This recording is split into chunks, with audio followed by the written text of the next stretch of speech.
Sisters, thank you for joining us tonight. Just one quick announcement. Tomorrow, inshallah, at Masjid Nabi at 7 p.m., there's a joint event for Palestine, inshallah.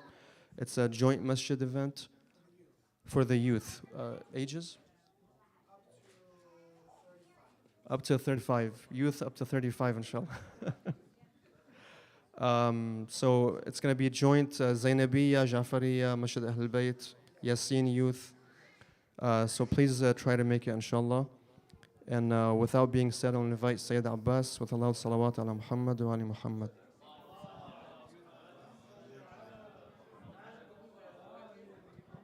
Bismillah ar-Rahman ar-Rahim. Before we speak tonight, if we can ask Sister Anna to come, if I'm saying her name right. So did I say your name right? Anna? Okay. So Sister Anna wants to do the Shahadatain. She's a Muslim. And we're going to say it in Arabic. But what's more important is what you intend, obviously. So I'll say it in Arabic. And inshallah, you'll say it, and we'll say it in English as well. So let's put this here, maybe.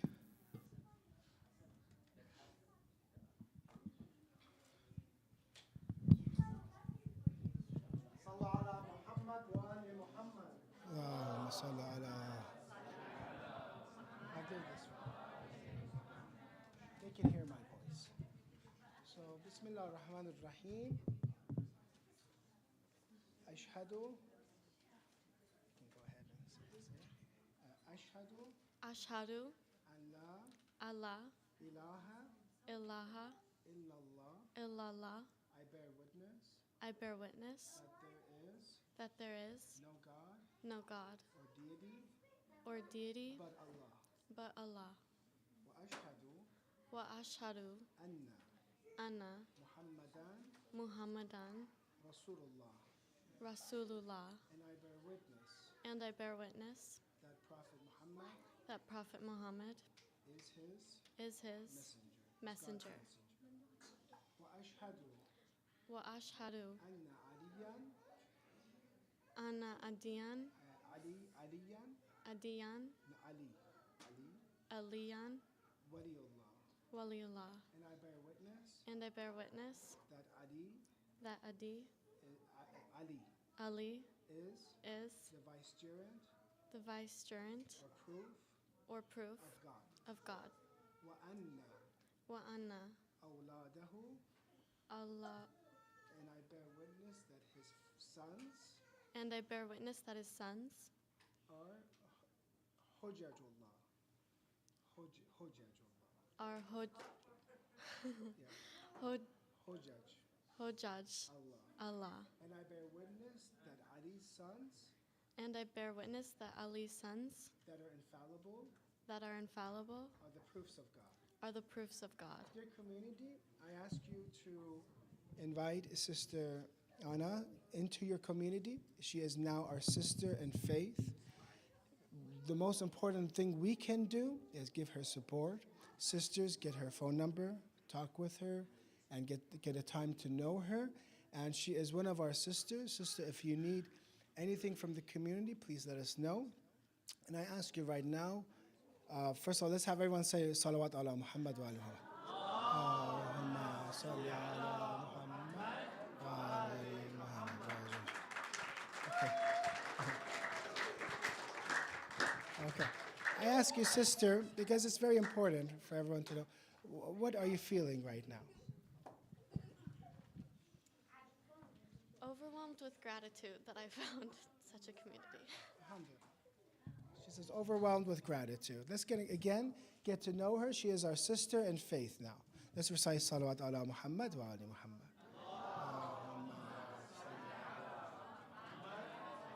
Thank you so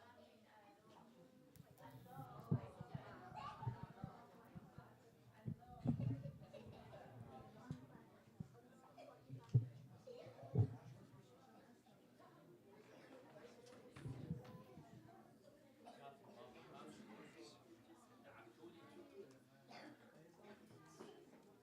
you.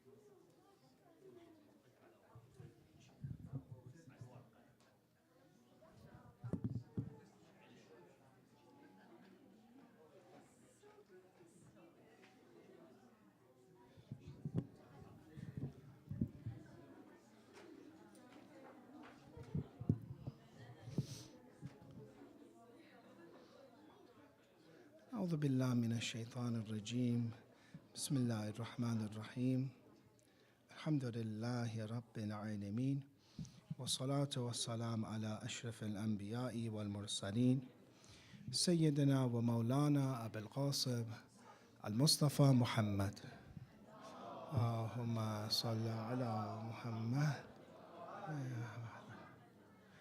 وعلى أهل بيته الطيبين الطاهرين ولعنة الله على أعدائهم إلى قيام يوم الدين. A few days ago we had the passing away of one of our dear English-speaking scholars by the name of Marhum Maulana Seyed Asad Jafri. I ask you that before we begin tonight's speech to do a Surah Al-Fatiha and 3 Surah Al-Tawheed after a Salawat ala Muhammad wa ali Muhammad for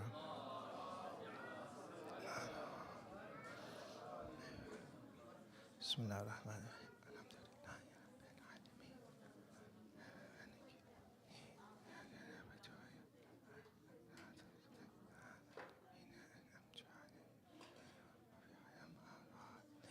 Bismillah ar-Rahman ar-Rahim.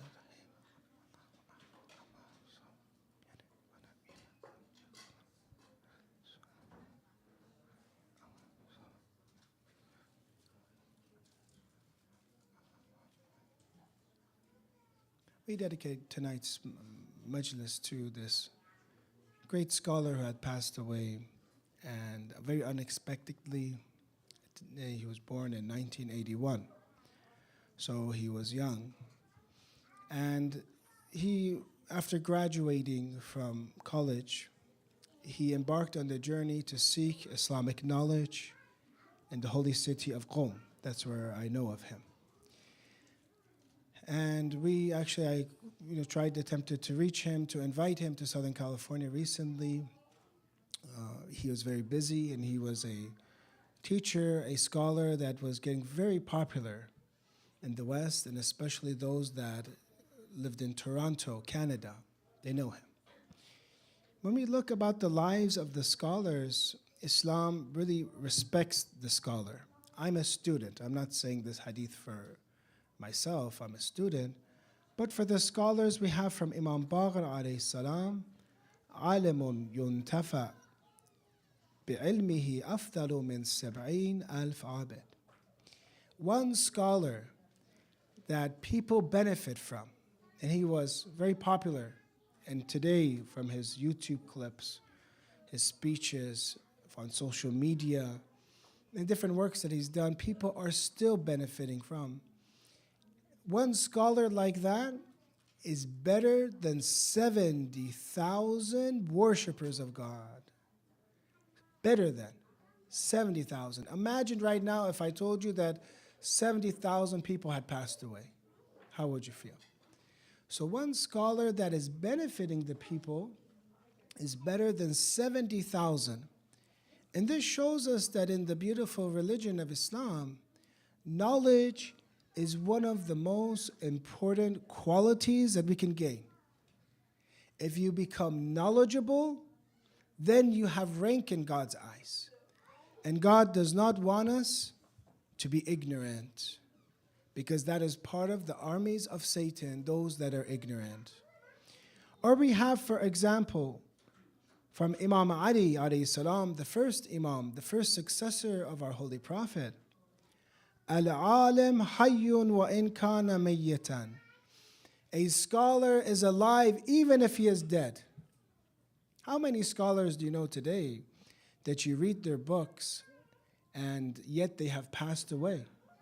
And you're reading from them and understanding what they said. So a scholar is alive even though he may be dead. Al-jahilu mayyitun wa in kana hayyan. And an ignorant person is dead, even though you might think he's alive. Someone that's ignorant, he's walking around like a dead man. Because a dead man is someone who doesn't realize why they're created, where they'll go to, what's the purpose of life. But the scholar is life, because life is nothing but connection to God, and you need knowledge for that. And you are encouraging others to become alive. to go into the worship of God. Or we have from Imam Sadiq alayhi salam, this narration, Inna al-ulama warathatul anbiya. That if you ever ask who are the successors of the prophets, we have 124,000 prophets in Islam, including from Adam to Ibrahim, to Nuh, to Ibrahim, to Moses, to Jesus alayhi salam, and to our prophet. All these prophets leave inheritance. All these prophets left words of wisdom. And who gathers all those words of wisdom? The scholars. They study it. So scholars are innal ulama warathatul anbiya. And I really loved how on social media, and I'm sure not everyone has to go on social media, but those that have, and they're at the appropriate age for it, that how much they wrote about Seyed Ali Jafri, Seyed Asad Jafri, and how much of his words are being spread, and how many of our scholars from California, for example, some of our scholars flew all the way to Toronto to attend his funeral. One of the sayings that he has, this marhum who passed away a few days ago, he says this, and it's very interesting because he had this ability to make things very relatable in English in North America. He had this ability. And he had, a very strong voice, strong personality. So one of the sayings that I brought to you tonight, so we can remember him, he said that they say never meet your role models. They say you'll be disappointed. Imagine some of the youth's role models, some of the sports figures, some of those singers, some of those different people, politicians, whatever. They say never meet them because you'll be disappointed. Whoever sees them in close, they're like, oh, that's that guy. How come they have this behavior? How come they're so arrogant, for example? They say they're never as they appear. They are never as they appear. They look, when they're presenting or when they're playing sports or whatever, they seem great. But when you really get to know them, a lot of them are not great people. He says, name me once the family of the Prophet, Ahlul Bayt, the Prophet and his family, let us down, disappointed or embarrassed us. Never meet your role models, you say? Try meeting our 14 infallibles. Let's give a salawat ala Muhammad wa ali Muhammad.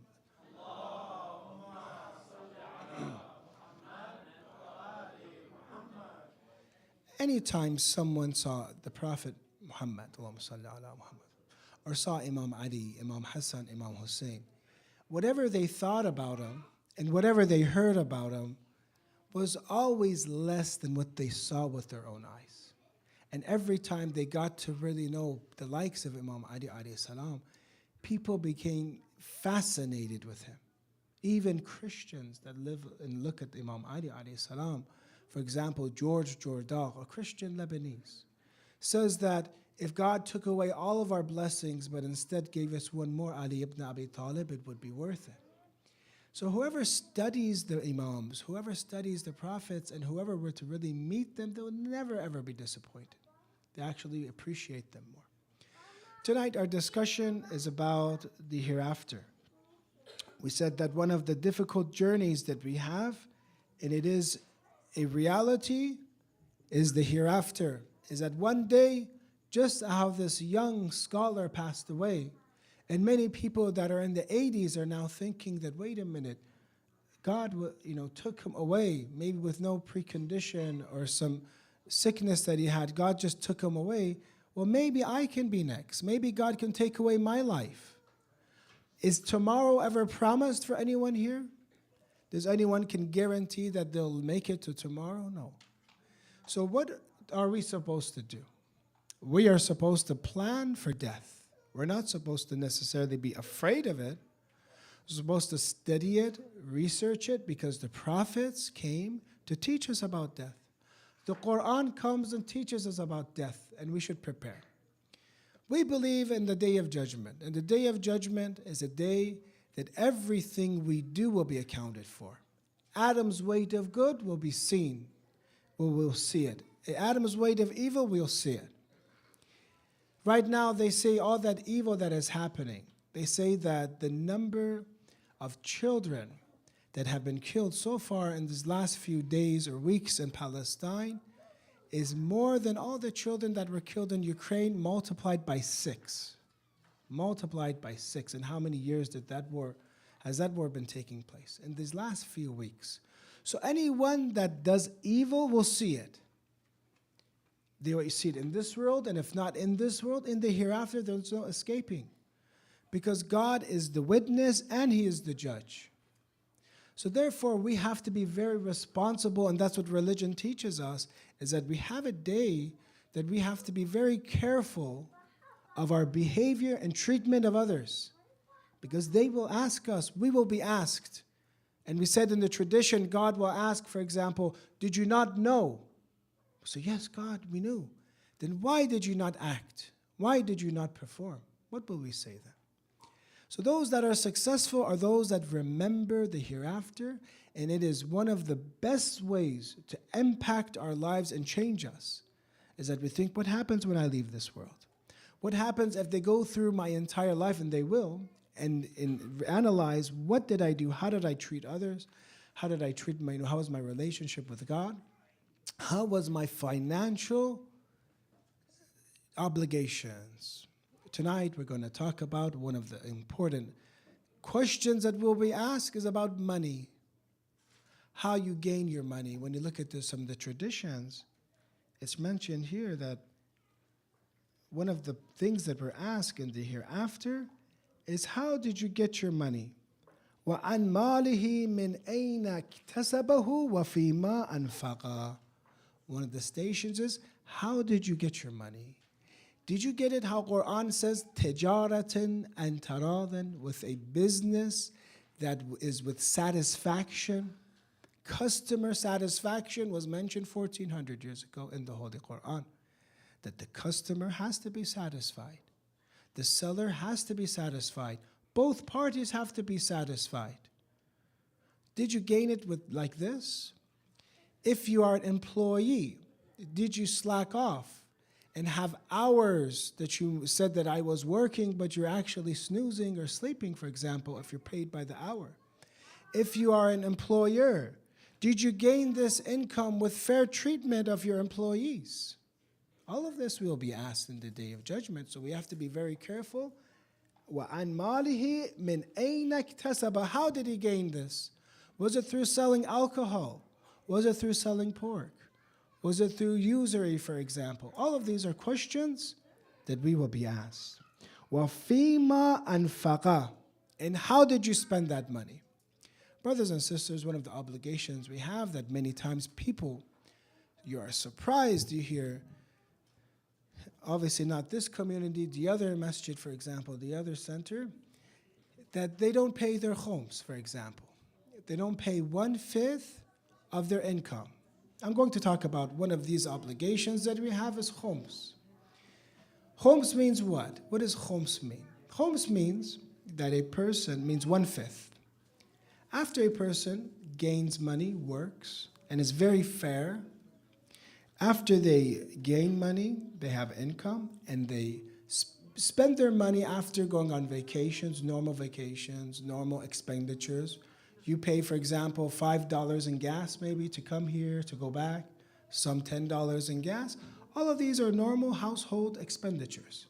After you subtract all of those, and there's something that remains at the end, it's a savings for you. This year, I have this much extra. A person maybe with the inflation we have today might not have any extra. Maybe all goes to their rent or their payments, and they have nothing extra, then there's no khums. But that person that has saved and has gained something, Quran mentions 1/5 of their income has to be paid for khums, 1/5. 1/5 of the income after expenditures, which are the savings. Yes, very good. So we see in the Quran, one of the verses, some ask, is khums in the Quran or not? Well, let's see. So one of the very famous verses about khums in the Quran is Surah 8, Al-Anfal, verse 41. Both Shia and Sunni believe in khums. This is a mistake that some think that only Shias have khums. Khums belongs to Shias and Sunnis. This 1/5 after 1/5 of savings. The verse of this is this: وَاعْلَمُوا أَنَّمَا غَنِمْتُم مِّن شَيْءٍ فَأَنَّ لِلَّهِ خُمُسَهُ. And know that whatever thing you may come by, 1/5 of it is for Allah. Ghanimtum is the word in Arabic, which means what? Which means ghanima, some say mutlaqul fa'id, meaning anything that you gain, any gain that you have. Scholars from Ahlul Sunnah say this verse is applying to spoils of war. In war, if somebody gains something, then it's 1/5. But Shia scholars, and with the narrations and ahadith that we have, they say any type of income, this verse refers to that, any type of income that you have, that it has 1/5. So, what are the things that have khums, for example? Profit that is gained from earning. We have traditions of minerals, and some of Ahlul Sunnah say al-ma'adin.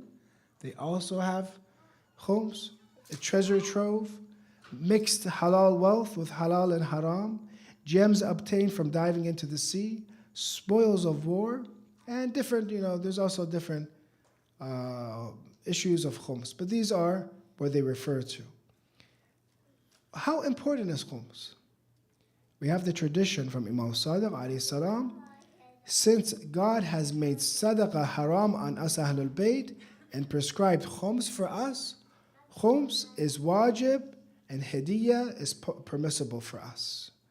So because zakat, which is that a specific tax, has been made haram for us Ahlul Bayt, instead for the family of the Prophet is khums. And they distribute it however they want.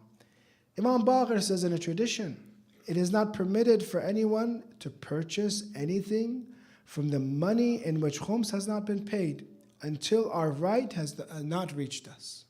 It's not permissible to use of your money until the khums has been paid. But they have given a delay of 1 year. 1 year from the first day you work, or 1 year from the khums date, those that have a khums date, you have to calculate, just like you calculate your income, if you have a business.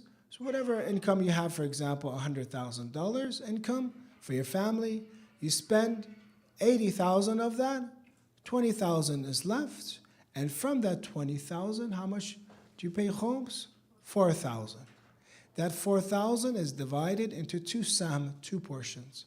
One portion is for the imam, which is for the Prophet and then his successor, the imam of the age, and the other are for Seyed, Sadat, those that are of the family of the Prophet poor.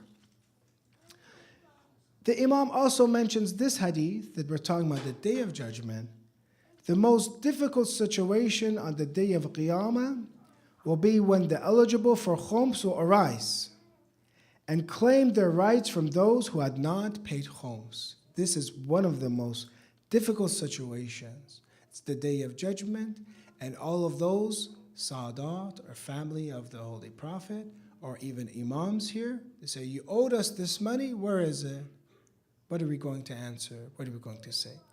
So it's unfortunate that if you hear those that never have paid khums before, and it's unfortunate to hear that people that don't care about khums, because we said the khums is in the Holy Quran 8:41. Khums is one of those things very clearly in the Day of Judgment will be asked. And I want to share with you a story, and that is the story of Tha'laba. Tha'laba was a person that comes to the Holy Prophet and asks him to make dua that he becomes a rich person. And the Holy Prophet tells him, Tha'laba, aren't you happy with the situation that you have? You should be satisfied. You don't have much, for example, but you should be satisfied. This money is good for you. That's enough. Do you want more? But he kept saying no. He was smart. He knew that if the Prophet makes prayer, God's going to answer. So with his insistence, the Prophet prayed for Tha'laba. Tha'laba, after that, gets inheritance. And from this inheritance, buys some sheep. And because the amount the herd that he has is so abundant, he can no longer stay in Medina. He has to stay outside of Medina. So already he loses. He doesn't get to see the Prophet as much because now he has financial obligations. And now he stops coming to Friday prayers, which was wajib at the time of the infallible. It's wajib. He starts going to Friday prayers. He stops coming to congregation. It may be some we know like this, and God forbid that we don't become like this, that our business, our lives, it's good to make money, but it should be balanced in the way with our worship, that it shouldn't cause us to forget God, to forget religion. You need a time period. There's a time period of making money in the business time, business day, that's good. It's halal, it's good. But when it's, for example, nighttime, or it's a time we have a program at the masjid or something, this is time that we should come together and join ourselves in congregation prayers or in different majalis that we have. So that was maybe the wisdom. The Prophet says it's not good for you, wealth is not good for you. But that was not enough. Now they come after Tha'laba because there's zakat for him. Zakat of sheep, there's a hadd nisab. If you have this many sheep, for example, one of them belongs for zakat or Islamic tax. So they come to collect this zakat now from him. Not only does he miss his congregation prayers, now he says, what is this? Zakat, for example, shinu. What is zakat, for example? What does it mean? And he doesn't pay his zakat anymore. And one of the verses of Quran that they say came for this ta'alaba is this verse. وَمِنْهُمْ مَنْ أَحَدَ اللَّهِ لَإِنْ آتَانَا مِنْ فَضْلِهِ. So this verse came 74 in Surah Tawbah, and among them are those who made a covenant with Allah, saying, if He should give us from His bounty, we will surely spend in charity. He made a covenant that if God gives me, I will spend it in charity. And we will surely be among the righteous, the salihin. They thought, God, give me money. And sometimes we make that dua, that prayer. God, give me lots of money. Give me lots of rizq. I'm going to help all the masjids out. I'm going to help all the centers out, for example. Give me lots of rizq. I'll be of the salihin. I'll be a righteous person. The Quran says, but when we gave him them, fadl here, as we know, money. When we gave it to them from his bounty, they were stingy with it and turned away while they refused. They became stingy, bakhilu, which comes from bukh, they were stingy, wahum mu'ridun, and they turned away from Islam. So brothers and sisters, we come to learn a few things here. One is that Allah tests us with money. He gives us money and wants to see, okay, I gave it to you. Sometimes we ask for it, like Tha'laba. And we ask for it, say, make me rich. And we make this dua, we do this tawassul, give me lots of money, for example. And then when we get that money, we don't spend it in the right way. We're supposed to pay the zakat. We're supposed to spend the khums. And we spend it on the wrong way. So the first lesson is from this story that we make promises, we make conditions with God, and we do not fulfill our half. The second part is that this easily happens. Money can corrupt somebody. Wealth can corrupt. Not that wealth is bad. Attachments are bad. But it has the potential to cause a lot of attachment to that person. Maybe we all have friends, thank you. We all have friends or someone that became very popular, became very wealthy, and therefore they don't recognize us anymore. They don't pay attention to us anymore, for example, and they lost themselves completely, or they don't come to the center anymore. So therefore, we understand from this that we have this obligation to pay the khums. Question, when someone pays the khums, who here benefits? Who is the true beneficiary of the khums?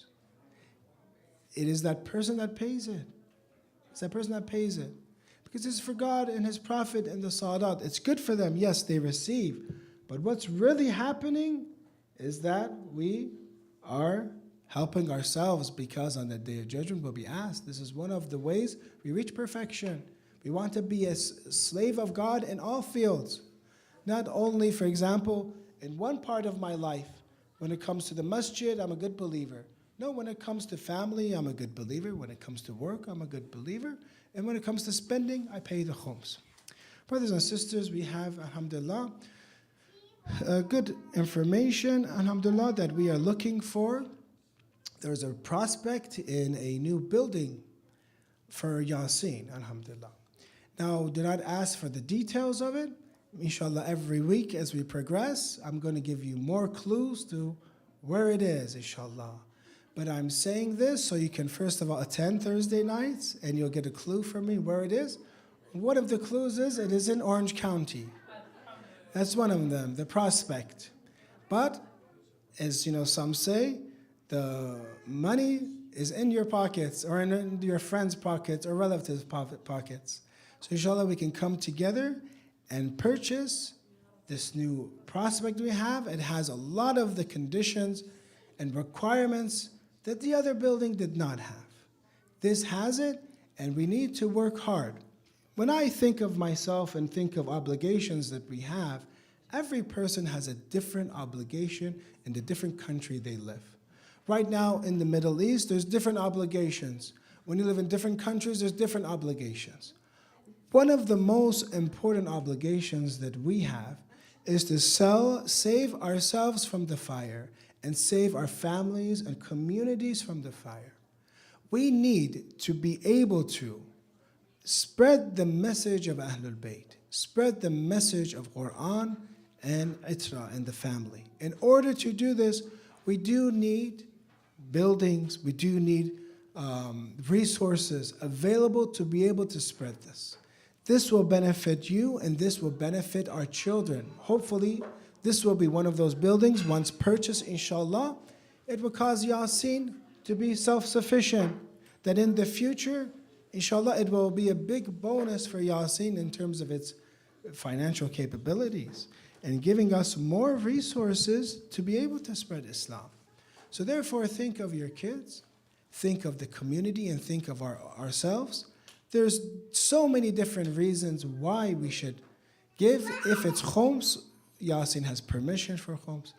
If it's for sadaqah and charity, Yasin, this is a great institution. If you know this or not, but the board members have been having meetings this week. Maybe I was calculating 7 or 8 hours that the trustees, your trustees, have been having meetings about this. Some of the meetings lasted 3 hours plus long. They're working very hard for you, putting their time, very serious, very motivated, and therefore we need to, inshallah, also get ourselves prepared for a few months of either donating ourselves or bringing others that will donate, or different options that we have, inshallah. But this will be for us a very important and well-needed move. We have gathered some so far, alhamdulillah, that money is safe, and we need to, inshallah, gather some more so we can purchase this building. And what I was saying is each person has a different obligation. Our obligation here is to spread Islam. Our obligation is, if we want to truly help Palestine as Americans, U.S. citizens or residents in the U.S., when you have powerful centers, when you have strong centers, and you spread the message of justice, you spread the message of reality, this will cause people to help the oppressed. This will cause us to change the narrative which exists in the U.S. right now. As you've seen, it's been changing so much so far with this war that's happening, or this, not a war, it's actually an invasion. So this is one of the best ways, I think, in the long term, if you want to shift the minds of Americans about the issue and the oppression of Palestine, it is to have centers, communities, and collectively we spread the message of those that are oppressed, inshallah, because Imam Ali alayhi salam always said to his son Imam Hassan and Imam Hussein, after he was struck in Nahj al-Balagha on the head, he told his sons to be an assister, in aid to the madloom, and be enemy of the oppressed. After he was struck on the head, he told Imam Hassan and Imam Hussein this, to be a sister of the oppressed and be enemy of the oppressors. So our duty, is with centers, with resources, we can have the ability to change the minds of so many people that are thirsty for the truth. And we will be, inshallah, as how our dear Maulana Seyed Asad Jeffrey was, one of the sabiqun, one of the foremost and forefront in the spread of Islam and truth. Inshallah, we can join, what he did and the cause that we have to make it, inshallah, spread Islam and the message of Quran and Ahlul Bayt in this country. Please recite it. Salawat ala Muhammad wa ali Muhammad wa ajal farajahu.